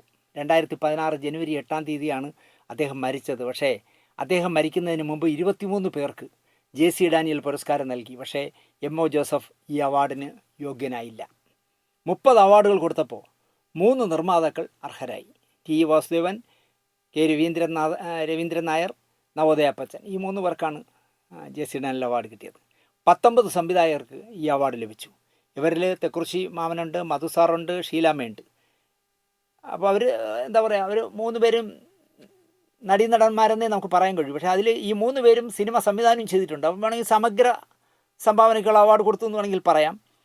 MG എന്താ പറയുക, ഒരു തിരക്കഥാകാരനാണ്. പക്ഷേ എന്താ പറയുക, പാട്ടെഴുത്തുകാരിൽ അഭയദേവനും ശിവകുമാരൻ നമ്പിക്കും പുരസ്കാരം കിട്ടിയിട്ടുണ്ട്. അതിൽ തമ്പി സാറ് സമഗ്ര സംഭാവനയ്ക്ക് അവാർഡ് വാങ്ങാവുന്ന ആളാണ്. കാരണം നിർമ്മാതാവാണ്, സംവിധായകനാണ്, തിരക്കഥാകൃത്താണ്, ഗാനരചയിതാവാണ്, സംഗീത സംവിധായകനാണ്. അതുകൊണ്ട് തന്നെ സമഗ്ര സംഭാവനയ്ക്ക് അവാർഡ് കൊടുക്കുന്നതിൽ കുഴപ്പമില്ല. പക്ഷേ അഭയദേവ് എന്ന് പറയുന്ന അദ്ദേഹം ഏവരാലും ബഹുമാനിക്കേണ്ട പാട്ടുപാടി ഉറക്കാൻ ഞാൻ താമരപ്പൂം പൈതലേ എന്നുള്ള പാട്ടടക്കം ഒരുപാട് പാട്ടുകൾ എഴുതിയ ആളാണെങ്കിൽ പോലും അഭയദേവ് എന്ന് പറഞ്ഞ പാട്ടിൽ മാത്രം ഒതുങ്ങിയ ആളാണ്. അപ്പോൾ സമഗ്ര സംഭാവന ആവില്ല എന്നുള്ള പക്ഷക്കാരനാണ് ഞാൻ. ഗായകരിൽ യേശുദാസിനും P ജയചന്ദ്രനും അവാർഡ് കിട്ടി. എന്നാൽ P സുശീല, S ജാനകി, മാധുരി മുതലായ പ്രായാധിക്യമുള്ളവരെ പോലും ഗായികമാരായി പരിഗണിച്ചിട്ടേയില്ല ഇതുവരെ. ഇത് സാംസ്കാരിക വകുപ്പ് മന്ത്രി സജി ചെറിയാനോ അക്കാദമി ചെയർമാൻ രഞ്ജിത്തോ കേൾക്കുന്നുവെങ്കിൽ ഞാൻ അവരോട് പറയുന്നു. ഇപ്പോൾ P സുശീല ആയാലും S ജാനകി ആയാലും മാധുരി അമ്മ ആയാലും നല്ല വാർദ്ധക്യത്തിലെത്തിയവരാണ്. മലയാള സിനിമയ്ക്ക് എന്താ പറയുക, 100 കണക്കിന് മനോഹരമായ പാട്ടുകൾ നൽകിയവരാണ്. പക്ഷേ അവരെ ഇതുവരെയും പരിഗണിച്ചിട്ടില്ല. നടിമാരിലാണെങ്കിൽ ഷീലയ്ക്കും ആറന്മുള പൊന്നമ്മയ്ക്കും മാത്രമാണ് പുരസ്കാരം നൽകിയത്. ഷീലാമ്മ സംവിധായിക, തിരക്കഥാകൃത്ത് എന്നീ നിലകളിലുള്ളതുകൊണ്ട് അവർക്ക് പ്രശ്നമില്ല. പക്ഷേ ആറന്മുള പൊന്നമ്മ അമ്മ എന്ന് പറയുന്നത് വെറും ഒരു നടിയായി മാത്രം ഈ സെറ്റ് മുണ്ട കൊടുത്ത് സെക്രട്ടേറിയറ്റിൽ ജോലിക്ക് മുമ്പിൽ രാവിലെ ഷൂട്ടിംഗ് സ്ഥലത്തേക്ക് പോകുന്ന ഒരു പാവപ്പെട്ട അമ്മയായിരുന്നു. അതിനപ്പുറം സമഗ്രമായ സംഭാവനയൊന്നും ആറന്മുള പൊന്നമ്മ തന്നിട്ടില്ല. പക്ഷേ അവർക്ക് അവാർഡ് കൊടുത്തു. എന്നാൽ ക്യാമറാമാൻമാരിൽ 2 പേർക്കാണ് അവാർഡ് കിട്ടിയത്. A വിൻസെൻറ്റിനും മങ്കട രവിവർമ്മയ്ക്കും. പക്ഷേ ഇവർ 2 പേരും സംവിധായകന്മാർ കൂടിയാണ്. 5 സംഗീത സംവിധായകർ അവാർഡ് നേടി. ഇവരിൽ എന്താ പറയുക, സംഗീത രംഗത്തുള്ളതിൽ ശ്രീകുമാരൻ നമ്പി സാറും സംഗീത സംവിധായകനാണ്, യേശുദാസും സംഗീത സംവിധായകനാണ്. ഈ 5 പേരിൽ ഇവരും പെടും. വിപിൻ ദാസിനെ പോലെ, രാമചന്ദ്ര ബാബുവിനെ പോലെ ഒരു ഛായാഗ്രാഹകൻ ഇന്നുവരെ JC ഡാനിയൽ അവാർഡിൻ്റെ ലിസ്റ്റിൽ പെട്ടിട്ടേയില്ല. 30 പേരിൽ 5 പേർ നടീനടന്മാർ ആയിരുന്നു. എന്നാൽ ഒരു കലാസംവിധായകന് JC ഡാനിയൽ പുരസ്കാരത്തിന് ഇതുവരെ യോഗ്യത ഉണ്ടായിട്ടില്ല. മുടിയനായ പുത്രനിൽ തുടങ്ങി ഭാർഗവി നിലയം, ചെമ്മീൻ തുടങ്ങി വെള്ളം വരെ ഒരുപാട് സിനിമകൾ കലാസംവിധായകൻ്റെ സാന്നിധ്യം തെളിച്ച S കോന്നനാട്ടം എന്ന് പറഞ്ഞ മനുഷ്യൻ ജീവിച്ചിരിക്കുമ്പോൾ ഇവിടെ JC ഡാനിയൽ അവാർഡ് പലർക്കും കൊടുത്തു. പക്ഷേ ഒരു കലാസംവിധായകൻ എന്നുള്ള നിലയ്ക്ക് സ്വാമിയേട്ടനെ പരിഗണിച്ചതേയില്ല. അദ്ദേഹം സുറുമയിട്ട കണ്ണുകളെന്ന് പറഞ്ഞൊരു സിനിമ സംവിധാനവും ചെയ്തു. പക്ഷേ അദ്ദേഹത്തിന് കിട്ടിയിട്ടില്ല. അതുപോലെ തന്നെ 2013 ജൂൺ 15 അദ്ദേഹം മരിച്ചു. JC ഡാനിയൽ പുരസ്കാരത്തിന് എന്തുകൊണ്ടോ സ്വാമിയേട്ടൻ യോഗ്യനല്ല എന്ന് അദ്ദേഹത്തിനെ പരിചയമുള്ളവർ നിശ്ചയിച്ചു എന്നാണ് എനിക്ക് തോന്നുന്നത്. അതുപോലെ മേക്കപ്പ് മാന്, വസ്ത്രാലങ്കാരകന് തുടങ്ങി സിനിമയിലെ സാങ്കേതിക പ്രവർത്തകരായ ഒരാൾക്കും ഈ അവാർഡിന് പരിഗണിക്കപ്പെട്ടിട്ടേയില്ല. പി ദേവദാസിനെ പോലെ, കൃഷ്ണൻ ഉണ്ണിയെയും ഹരിയെയും പോലെ സംസ്ഥാന ദേശീയ അവാർഡുകൾ ശബ്ദലേഖനത്തിന് വാങ്ങിയ നിരവധി പ്രശസ്തരുണ്ടായിട്ടും ഒരാൾക്കും എന്താ പറയുക ശബ്ദ ലേഖന രംഗത്ത് നിന്ന് ഒരാൾക്ക് ജെ.സി. ഡാനിയൽ അവാർഡ് കൊടുത്തിട്ടില്ല. രാജീവ് നാഥ് അക്കാഡമി ചെയർമാനായിരിക്കുമ്പോൾ ഒരു ദിവസം എന്തിനോ വെറുതെ ഇരുന്നപ്പോൾ ആർക്കൊക്കെ ജെ.സി. ഡാനിയൽ അവാർഡ് കിട്ടിയെന്ന് ലിസ്റ്റ് എടുത്ത് നോക്കിയപ്പോഴാണ് അറിയുന്നത് എം.ടി. വാസുദേവൻ നായർക്ക് കൊടുത്തിട്ടേ ഇല്ല. ആദ്യ ഉർവശി അവാർഡ് നേടിയ ശാരദ, ജയഭാരതി, മലയാളത്തിൻ്റെ പ്രിയപ്പെട്ട അമ്മ കവിയൂർ പൊന്നമ്മ, സംഗീത സംവിധായകൻ, തിരക്കഥാകൃത്ത്, സംഗീത സംവിധായകൻ, ഗായകൻ, എഡിറ്റർ, നിർമ്മാതാവ്, വിതരണക്കാരൻ, നടൻ എന്ന് തുടങ്ങി സമഗ്ര സംഭാവനയ്ക്ക് ഒരു അവാർഡ് കൊടുക്കുന്നെങ്കിൽ 101% യോഗ്യനായ ബാലചന്ദ്ര മേനോൻ ഇവിടെ ജീവിച്ചിരിപ്പുണ്ട്. ഇതുവരെ അദ്ദേഹത്തെ നിങ്ങൾ ആലോചിച്ച് നോക്കൂ. നിർമ്മാതാവ്, സംവിധായകൻ, തിരക്കഥാകൃത്ത്, സംഭാഷണ രചയിതാവ്, സംഗീത സംവിധായകൻ, ഗായകൻ, എഡിറ്റർ, ഇനി എന്ത് ചെയ്യണം? ഇതൊക്കെ ചെയ്ത ബാലചന്ദ്ര മേനോന് ഇതുവരെയും ജെ.സി. ഡാനിയൽ അവാർഡ് നൽകിയിട്ടില്ല. ഞാനൊരിക്കൽ സാംസ്കാരിക വകുപ്പിൻ്റെ ചുമതലയുള്ള ഗണേശൻ ഞങ്ങളെവിടെ വെച്ച് ഒന്നിച്ച് പോകുമ്പോൾ ഞാൻ അദ്ദേഹത്തോട് ചോദിച്ചു, നിങ്ങൾക്ക് മഹാഭാവം കിട്ടില്ലേ? എന്തിന് ശാന്തുള്ളേ? ഞാൻ പറഞ്ഞു, നിങ്ങൾ ആദ്യമായിട്ട് സിനിമയിൽ കൊണ്ടുവന്ന കെ.ജി. ജോർജ് എന്ന് പറഞ്ഞ മനുഷ്യൻ ജീവിച്ചിരിക്കുമ്പോൾ സമഗ്ര സംഭാവനയ്ക്ക് യോഗ്യനല്ലേ അദ്ദേഹം? കഥ എഴുതും, തിരക്കഥ എഴുതും, സംഭാഷണം എഴുതും, സംവിധാനം ചെയ്യും, അങ്ങനെയുള്ള അഭിനയിക്കും. അങ്ങനെയുള്ളൊരു മനുഷ്യന് നിങ്ങളെ ആദ്യമായി സിനിമ ക്യാമറയുടെ മുന്നിൽ നിർത്തിയ ഒരാളെന്നുള്ള നിലയ്ക്ക് നിങ്ങൾ ആ യോഗ്യനായ മനുഷ്യന് കൊടുക്കണ്ടായിരുന്നോ എന്ന് ചോദിച്ചപ്പോൾ എന്നോട് ഗണേശൻ ചിരിച്ചുകൊണ്ട് പറഞ്ഞത്, എൻ്റെ പൊന്നു ശാന്തിവിളേ, ഉമ്മൻചാണ്ടി സാറിനെ സ്വസ്ഥമായി മൂത്രമൊഴിക്കാൻ പോലും വിടാതെ അവാർഡിനായി ഈ ജെ.സി. ഡാനിയൽ അവാർഡിന് വേണ്ടി ചിലർ പ്രഷറൈസ് ചെയ്യുന്നു. അതുകൊണ്ട് ഞാൻ പറയുന്ന ഒന്നും നടക്കുന്നില്ല ശാന്തിവിള എന്നാണ് എന്നോട് അക്കാലത്ത് മന്ത്രിയായിരുന്ന ഗണേഷ് കുമാർ പറഞ്ഞത്. സാംസ്കാരിക വകുപ്പിൻ്റെ ഏറ്റവും നല്ല പുഷ്കര കാലം ഏത് എന്ന് ചോദിച്ചാൽ എനിക്ക് രാഷ്ട്രീയം വ്യക്തമായി ഉള്ള ആളാണെങ്കിൽ ഞാൻ പറയുന്നു ടി.എൻ. ജേക്കബ് സാംസ്കാരിക വകുപ്പ് മന്ത്രിയായിരുന്നതാണ് കേരളത്തിലെ ഏറ്റവും പുഷ്കര കാലമെന്ന് ഞാൻ പറയും. ദാദാസാഹിബ് ഫാൽക്കെ അവാർഡ് പോലെ മലയാള സിനിമയിൽ സമഗ്ര സംഭാവന നൽകുന്ന കലാകാരന്മാർക്ക് ഒരു പുരസ്കാരം നൽകണമെന്ന തീരുമാനം വരുന്നത് ടി.എൻ. ജേക്കബിൻ്റെ ഭരണകാലത്താണ്. ഈ അവാർഡിനൊരു പേര് നിർദ്ദേശിക്കുന്ന ആളിന് 5000 രൂപ സമ്മാനം കൊടുക്കാൻ തീരുമാനിച്ചു. കോഴിക്കോട്ടുകാരനായ ഒരു സേതുമാധവനാണ് സമ്മാനാർഹൻ ആയത്. ജെ.സി. ഡാനിയലിൻ്റെ പേരിലാകണം പുരസ്കാരമെന്ന് കാര്യകാരണസഹിതം ഈ സേതുമാധവൻ സർക്കാരിന് എഴുതി. പ്രശസ്ത നിർമ്മാതാവ്, ഞാൻ നേരത്തെ പറഞ്ഞല്ലോ, ടി.ഇ. വാസുദേവനാണ് ജെ.സി. ഡാനിയൽ പുരസ്കാരം ആദ്യം നൽകിയത് 1992. സമഗ്ര സംഭാവന എന്നതിൻ്റെ അർത്ഥം പലപ്പോഴും ആലോചിക്കാതെയാണ് ഈ പുരസ്കാരം നൽകപ്പെടുന്നത് എന്നത് മറ്റൊരു തമാശയായി. സിനിമയുടെ പ്രധാന മേഖലകളിലെല്ലാം വ്യക്തിമുദ്ര പതിപ്പിച്ചവർക്ക് തന്നെയാണോ ഈ പുരസ്കാരം നൽകുന്നത് എന്ന് ആർക്കും സംശയിക്കാം. ന്യായമായ സംശയമാണ്. സാംസ്കാരിക വകുപ്പ് മന്ത്രി സജി ചെറിയാൻ ഒന്നുകൂടി റീതിങ്ക് ചെയ്യണം എന്നാണ് എനിക്ക് പറയാനുള്ളത്. സംസ്ഥാന ചലച്ചിത്ര അവാർഡിന് നൽകുന്ന ഷീൽഡോ പുരസ്കാരമോ അല്ല ജെ.സി. ഡാനിയൽ പുരസ്കാരത്തിന് നൽകുന്നത്. ആർട്ടിസ്റ്റ് ബി.ഡി. ദത്തൻ രൂപകൽപ്പന ചെയ്ത ശില്പവും പുരസ്കാര പത്രവും ഇപ്പോൾ പ്രസൻറ്റ് ടൈമിൽ 5 ലക്ഷം രൂപയാണ്. 50,000 തുടങ്ങിയാണ്, ഇപ്പോൾ 5 ലക്ഷം രൂപയാണ് സമ്മാനം.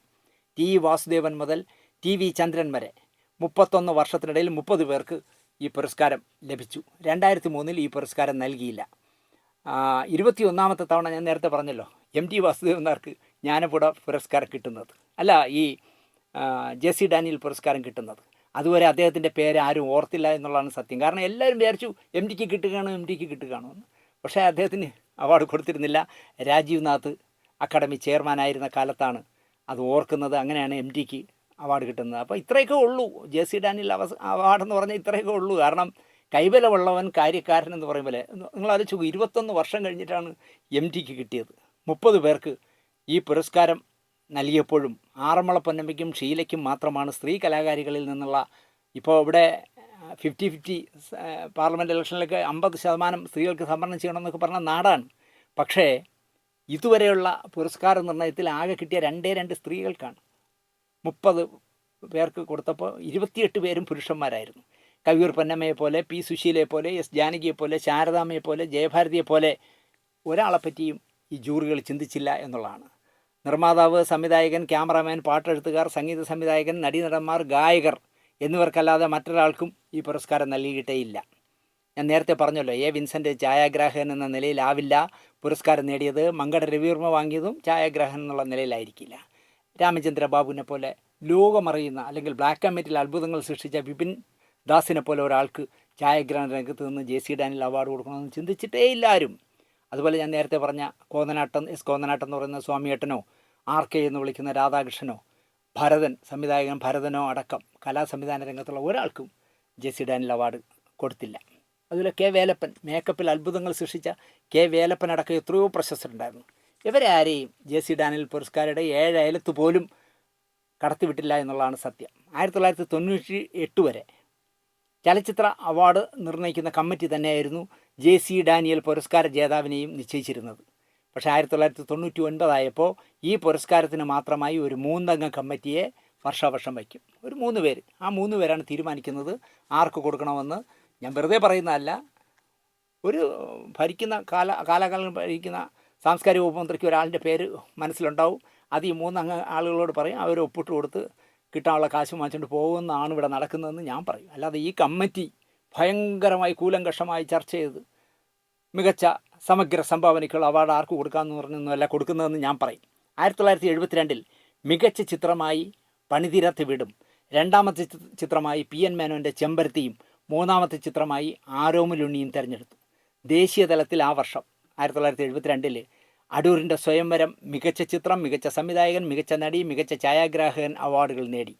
മികച്ച പ്രാദേശിക ചിത്രത്തിനുള്ള അവാർഡ് മാത്രമായിരുന്നു പണിതീരാത്ത വീടിന് കിട്ടിയത്. അടൂരും കൊളത്തൂർ ഭാസ്കരൻ നായരും വിവാദപരമായ ഒരു പത്രസമ്മേളനം നടത്തി. പൂർണ്ണമായും കേരളത്തിൽ ചിത്രീകരിച്ച ചിത്രത്തിനെന്ന് പറഞ്ഞ് ഒരു അവാർഡ് തട്ടിക്കൂട്ടി കൊടുത്ത് സ്വയംവരത്തിന് വിവാദത്തിന് ഒതുക്കി. ആ വർഷത്തെ ജൂറി ചെയർമാൻ പി കെ നായരായിരുന്നു. Madhavikutty, O Madhavan, K Sankaran Nair, LPR Varma, S Kumar, Sobhana Parameswaran Nair, N Mohanan, Thottan Rajasekharan, Thoppil Ravi, ഹിമദുദ്ദീൻ മഹദൂദ് എന്ന് പറഞ്ഞ ഇത്രയും പേരായിരുന്നു ജൂറി മെമ്പർമാർ. കമ്മിറ്റിയിൽ നടന്ന ചർച്ചകളൊക്കെ ചോർത്തി പി കെ നായർ ചിത്രലേഖയ്ക്ക് നൽകി. അത് വലിയ വാർത്തയും വിവാദവും ഉണ്ടാക്കി. കേന്ദ്ര വാർത്താ പ്രക്ഷേപണ വകുപ്പ് മന്ത്രി അന്ന് വസന്ത് സാട്ടയാണെന്ന് തോന്നുന്നു. ആ പ്രക്ഷേപണ വകുപ്പ് മന്ത്രിയെ വി.കെ. മാധവൻകുട്ടി, മാതൃഭൂമിയുടെ ഡൽഹിയുടെ കടിഞ്ഞാൻ പിടിച്ചിരുന്ന വി.കെ. മാധവൻകുട്ടി വഴി നേരിട്ട് സ്വാധീനിച്ചാണ് 4 പ്രധാന അവാർഡുകൾ സ്വയംവരം നേടിയതെന്ന് അക്കാലത്ത് വലിയ വാർത്തയും വിവാദവും ഉണ്ടായി. മൗലികതയില്ലാത്ത പാട്ടുകൾക്ക് അവാർഡുകൾ നൽകിയെന്ന് ആരോപിച്ച്, അതായത് മലയാളിത്തമില്ലാത്ത പാട്ടുകൾക്ക്, അല്ലെങ്കിൽ കണ്ടവൻ്റെ പാട്ടുകൾ ട്യൂൺ അടിച്ചു മാറ്റി പാട്ടാക്കി മാറ്റിയവന് സംസ്ഥാന അവാർഡ് കൊടുക്കുന്നു എന്ന വിവാദം ഉയർത്തിക്കൊണ്ടുവന്നിട്ട് 1994 ദേവരാജൻ മാസ്റ്റർ തനിക്ക് അതുവരെ കിട്ടിയ എത്ര അവാർഡുകളുണ്ടോ ആ അവാർഡും വാങ്ങിയ തുക എത്രയെന്ന് ഓർമ്മയില്ലാത്തതുകൊണ്ട് ഒരു ബ്ലാങ്ക് ചെക്കുമായിട്ട് PRD ഡയറക്ടർക്ക് കൊടുത്ത് വലിയ വിവാദം ഉണ്ടാക്കി. തേന്മാവൻ കുമ്പത്തിലെ ബേണി ഇഗ്നേഷ്യസ് സംഗീതം നൽകിയ പാട്ടുകൾക്ക് അവാർഡ് നൽകിയതിൽ പ്രതിഷേധിച്ചായിരുന്നു ദേവരായ മാഷിൻ്റെ പോരാട്ടം. തുടർച്ചയായി യേശുദാസിന് മാത്രം ഗായകനുള്ള അവാർഡ് ലഭിക്കുന്നത് പുതുമുഖങ്ങളെ വളരാതാക്കുന്നു എന്ന ചർച്ച വന്നപ്പോൾ യേശുദാസ് പറഞ്ഞു, എനിക്കിനി മേലിൽ സംസ്ഥാന അവാർഡ് നൽകണ്ട. അങ്ങനെ അദ്ദേഹം അവാർഡിൽ നിന്ന് മാറി നിന്നു. 1993 അവാർഡിനായി പരിഗണിക്കാൻ മറ്റ് ഗായകരുടെ പാട്ടുകൾ ഇല്ലാതെ വന്നപ്പോൾ ജൂറി സർക്കാരിനോട് PRDയോട് തിരക്കി, അല്ലെങ്കിൽ അക്കാഡമിയോട് തിരക്കി, യേശുദാസ് അവാർഡ് വേണ്ട എന്ന് എഴുതി തന്നിട്ടുണ്ടോ എന്ന് ചോദിച്ചു. അപ്പോൾ എഴുതി കൊടുത്തിട്ടില്ല. അങ്ങനെ ആ വർഷം 1993 വീണ്ടും യേശുദാസിനെ പരിഗണിച്ചു. ആകാശദൂത്, ചെങ്കോൽ, പാഥേയം എന്നീ സിനിമകളിലെ പാട്ടുകൾക്ക് 1993 യേശുദാസ് വീണ്ടും പരിഗണിക്കപ്പെട്ടു. 1987 മുതൽ 1992 വരെ യേശുദാസ് 6 വർഷമാണ് മാറി നിന്നത് അവാർഡ് വാങ്ങാതെ. ഈ സമയത്ത് മാത്രമാണ് MG ശ്രീകുമാറിനും വേണുഗോപാലിനും അവാർഡുകൾ ലഭിച്ചത്. മികച്ച ചിത്രത്തിനുള്ള അവാർഡ് നൽകാതെ മികച്ച രണ്ടാമത്തെ ചിത്രത്തിനുള്ള അവാർഡ് നൽകുന്നു എന്നുള്ളത് പ്രതിഷേധിച്ച് വേദിയിലിരുന്ന പ്രിയദർശനോ നിർമ്മാതാവായ മോഹൻലാലോ അവാർഡ് വാങ്ങിയില്ല. രണ്ടാമത്തെ ചിത്രത്തിലുള്ള അവാർഡ് വേണ്ട എന്ന് പറഞ്ഞു. ഒന്നാമത്തെ ചിത്രം ഇല്ലാതെ എങ്ങനെ രണ്ടാമത്തെ ചിത്രം ഉണ്ടാകുന്നത്? ഇങ്ങനെയുള്ള ഒരുപാട് തമാശകളിവിടെ നടക്കുന്നുണ്ട്. അതുപോലെ തന്നെ വിധേയൻ എന്ന് പറഞ്ഞ സിനിമയ്ക്ക് കിട്ടിയ കഥയ്ക്കുള്ള അവാർഡ്, അതിൻ്റെ തുക സക്കറിയ തിരിച്ചയച്ചു കൊടുത്ത് അക്കാഡമിക്ക് അയച്ചു കൊടുത്തിട്ട് വിവാദം ഉണ്ടാക്കി. സംസ്ഥാന ചലച്ചിത്ര അവാർഡ് 6 തവണ മികച്ച നടനും 1 തവണ സപ്പോർട്ടിംഗ് ആക്ടർക്കുള്ള അവാർഡ് അടക്കം വേണമെങ്കിൽ 7 തവണ എന്ന് പറയാം. 7 തവണ വാങ്ങിയ മമ്മൂട്ടിയാണ് ഏറ്റവും മുന്നിൽ നിൽക്കുന്നത്.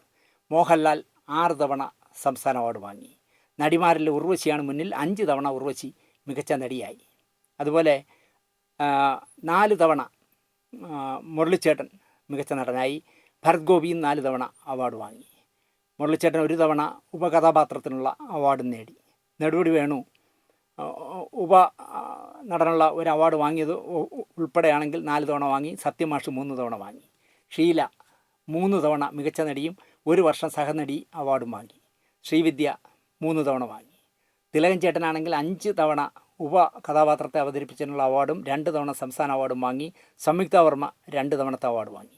ജയഭാരതി, സുഹാസിനി, നവ്യ നായർ, കാവ്യ മാധവൻ, മീര ജാസ്മിൻ, സീമ എന്നിവരും 2 പ്രാവശ്യം വീതം മികച്ച നടിക്കുള്ള അവാർഡ് വാങ്ങി. യേശുദാസ് ഇടയ്ക്കൊരു ഇടവേള ഇട്ടതുകൊണ്ടാണ്, അല്ലെങ്കിൽ അതും കടന്നു പോയതിന് 25 തവണ അദ്ദേഹം സംസ്ഥാന അവാർഡ് വാങ്ങി. ജയചന്ദ്രൻ 6 തവണ വാങ്ങി. ചിത്രയാണ് ഗായികമാരിൽ ഏറ്റവും കൂടുതൽ തവണ അവാർഡ് വാങ്ങിയത്. 17 തവണ അവർ അവാർഡ് വാങ്ങി. ജാനകിയമ്മ 11 തവണ വാങ്ങി. സുജാതയും ശ്രേയ ഘോഷാലും 3 തവണ വീതം വാങ്ങി. 7 തവണ അരവിന്ദൻ മികച്ച സംവിധായകൻ്റെ അവാർഡ് വാങ്ങി. 6 തവണ അടൂർ ഗോപാലകൃഷ്ണൻ വാങ്ങി. ശ്യാമപ്രസാദ് 5 തവണ വാങ്ങി. 3 തവണ വീതം സേതുമാധവൻ സാറും ലിജോ ജോസ് പല്ലിശ്ശേരിയും വാങ്ങി. MT വാസുദേവൻ നായരും ഷാജി എൻ കരുണും ഹരിഹരനും TV ചന്ദ്രനും ബ്ലസ്സിയും മികച്ച സംവിധായകനുള്ള അവാർഡുകൾ 2 തവണ വാങ്ങി. ഇതൊക്കെയാണ് ഈ പറയുന്ന 1969 മുതൽ 2023 വരെയുള്ള സംസ്ഥാന അവാർഡുകളെക്കുറിച്ച് പറയാനുള്ളത്. ഇനി ആരെങ്കിലും എപ്പോഴെങ്കിലും ഹാസ്യനടനുള്ള ആദ്യത്തെ അവാർഡ് വാങ്ങിയത് ആര്, അല്ലെങ്കിൽ ആ ഹാസ്യനടനുള്ള അവാർഡ് എന്ന് നിർത്തി, സഹനടൻ സഹനടി എന്നുള്ള അവാർഡ് എന്ന് നിർത്തി, എന്ന് തുടങ്ങി എന്നൊക്കെ ആരെങ്കിലും ചോദിച്ചാൽ ഈ എപ്പിസോഡിൽ നിന്ന് നിങ്ങൾക്ക് പറയാം എന്ന് മാത്രം പറഞ്ഞുകൊണ്ട്, സിനിമയുടെ കഥ എഴുതുന്ന മുതൽ തിയേറ്ററിൽ എത്തുന്നവരെ അല്ലെങ്കിൽ സെൻസറിങ് വരെയുള്ള എല്ലാ പ്രതിപാദിക്കുന്ന 1, 2, 5 എപ്പിസോഡുള്ള പ്രോഗ്രാം നിങ്ങൾക്ക് വേണ്ടി ഞാൻ ചെയ്യാം എന്ന് പറഞ്ഞുകൊണ്ട് ഈ എപ്പിസോഡ് നിങ്ങൾക്ക് ഇഷ്ടപ്പെട്ടിരിക്കും, അല്ലെങ്കിൽ നിങ്ങൾക്കൊരു പൊതുവിജ്ഞാനം കിട്ടും എന്ന് പ്രതീക്ഷിച്ചുകൊണ്ട് അവസാനിപ്പിക്കുന്നു. നന്ദി, നമസ്കാരം.